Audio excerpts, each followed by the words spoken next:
And now, a thought from man.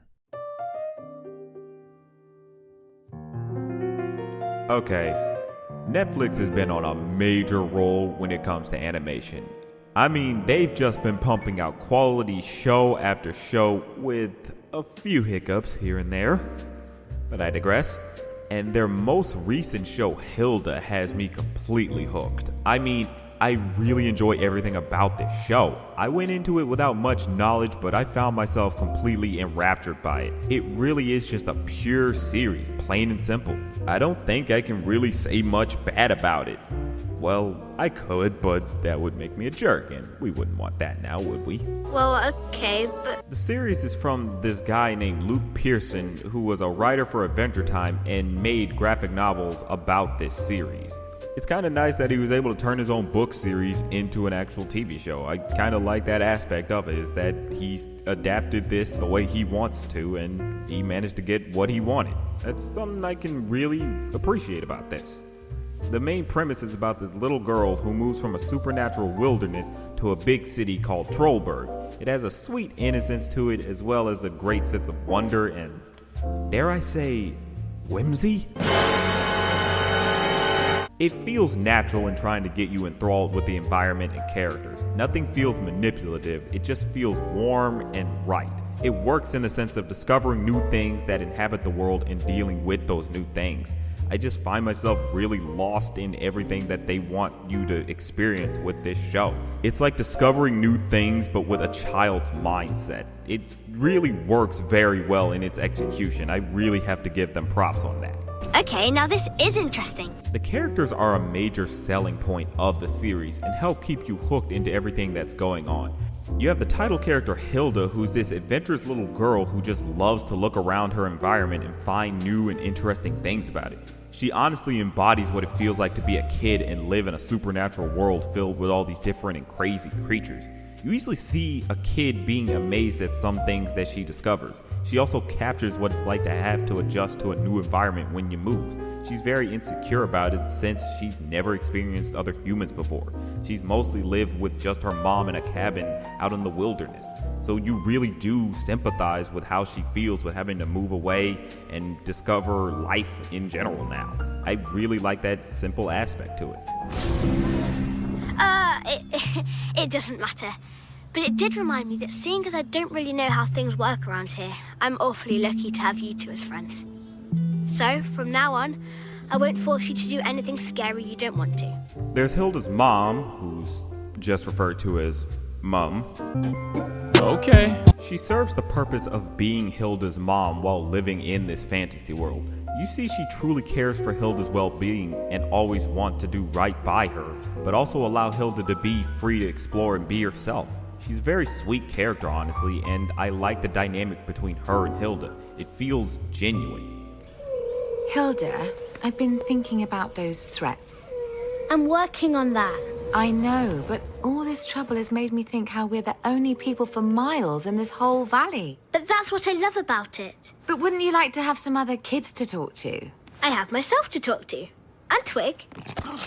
Let's take a little trip into Trollberg tomorrow and look around. Mum, no! All I ask is that you keep an open mind. You have this very tiny elf named Alpha, who acts as a sort of reporter on things that happen in the city.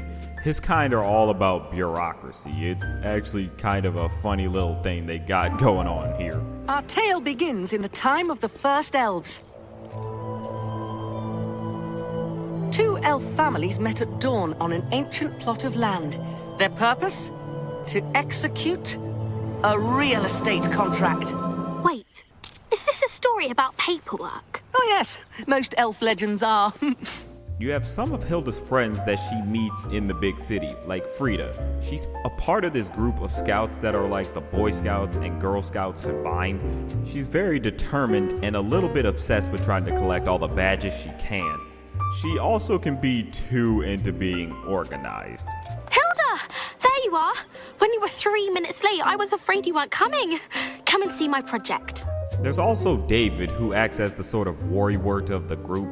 He more or less plays the scaredy cat role, and that's just kind of a fun thing about him. He's just very worryful, and he kind of works to help keep his friends on their toes, so they're not always just diving right into some dangerous situation right away. It's always like, keep on your toes, be thinking about what you're about to do or what you're about to encounter. That's kind of a nice thing about him. Sorry, I'm a bit jumpy. It's probably on account of having nightmares all week. All week? What do you think's causing them? Don't take this the wrong way, but you, obviously. Me? You're always dragging us to see something weird, or telling us about some creepy thing you read, like how Trollberg has so many rats. This cast of characters are all very likable and all have a good set of quirks among them. They all play off of each other very well, and the series puts an emphasis on their interactions. You get a sense of connection among them, and that's just a very pleasant feeling of just that sense of connection between all these characters. That's just one of the major charms of this series. Really? The world has an amazing selection of magical creatures. It feels like it came from a child's imagination, but with focus put into it. Like, these creatures just all fit within this world. They all are kind of non sequitur in who they are and stuff, but they still feel like they belong here. I really like that sense of diversity. From giants that can jump into space, teenagers that give you nightmares, that one's a little too on the nose if you get me, to a pile of rats that like sharing secrets. You get a very diverse collection of weird creatures, and I just love it for that. I suppose. The animation is very fluid and often just feels bubbly. It's very soft in the character designs, and backgrounds are very colorful and vibrant. It has an excellent sense of shading and even has a little attention to details that makes the world feel like it's living. It's very gorgeous in its execution. Like, just the first few minutes of this series really engulf you because they're letting the animation speak for itself.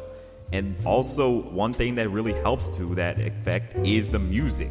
The music feels very fitting. It's a little reminiscent of Adventure Time with how odd it sounds, as it has this soft feel to it. It's not too jarring, and you kind of find yourself really lost to it. It adds to the sense of wonder the series is going for. You really just find yourself enraptured by it because it's like, this feels all like a nice connected puzzle. Everything just fits perfectly, and that's just wonderful about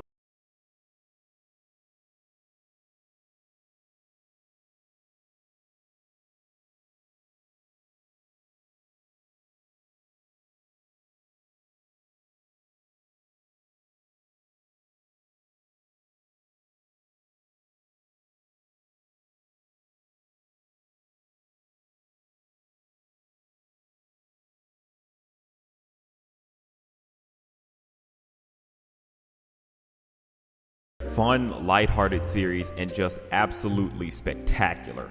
It has a great sense of fantasy and wonder with its world, and you very much will get wrapped up in all of it. The characters are very nice and pleasant to be around. You get this genuine connection between all of them. The animation is simply to die for with how amazing it is. The music succeeds in putting you in a mood and enhancing your experience. It's not the most complex thing you'll see, but it doesn't need to be. It's a very fun and engaging series with very nice and simple elements to it. And sometimes that's all you really need.